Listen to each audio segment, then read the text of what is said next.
Governor Clinton, you've accused the president of coddling tyrants, including those in Beijing. As president, how would you exert U.S. power to influence affairs in China?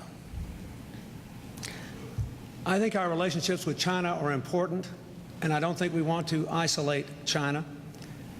But I think it is a mistake for us to do what this administration did when all those kids went out there carrying the Statue of Liberty in Tiananmen Square. Mr. Bush sent 2 people in secret to toast the Chinese leaders and basically tell them not to worry about it. They rewarded him by opening negotiations with Iran to transfer nuclear technology. That was their response to that sort of action. Now that voices in the Congress and throughout the country have insisted that we do something about China, look what has happened.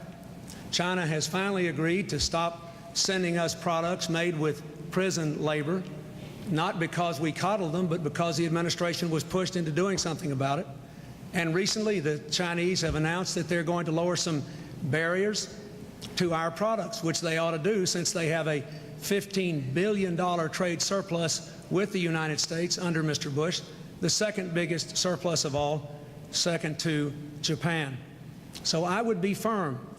I would say, if you want to continue most favored nations status for your government-owned industries as well as your private ones, observe human rights in the future. Open your society. Recognize the legitimacy of those kids that were carrying the Statue of Liberty. If we can stand up for our economic interests, we ought to be able to pursue the democratic interests of the people in China, and over the long run, they'll be more reliable partners.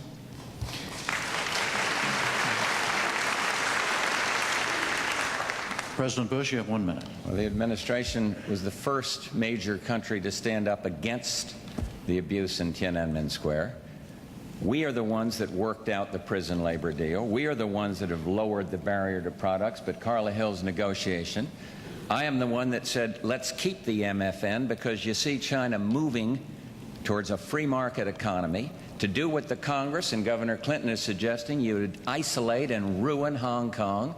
They are making some progress, not enough for us. We were the first ones to put sanctions on. We still have them on some things. But the Governor Clinton's philosophy is isolate them. He says don't do it, but the policies he's expounding of putting conditions on MFN and kind of humiliating them is not the way you make the kind of progress we are getting.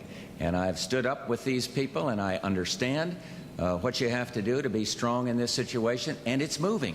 Not as fast as we'd like, but you isolate China and turn them inward, and then we've made a tremendous mistake.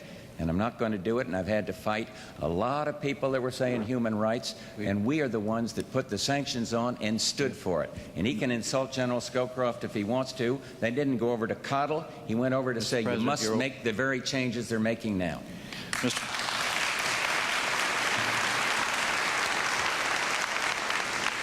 1 minute, Mr. Perot. China's a huge country, broken into many provinces.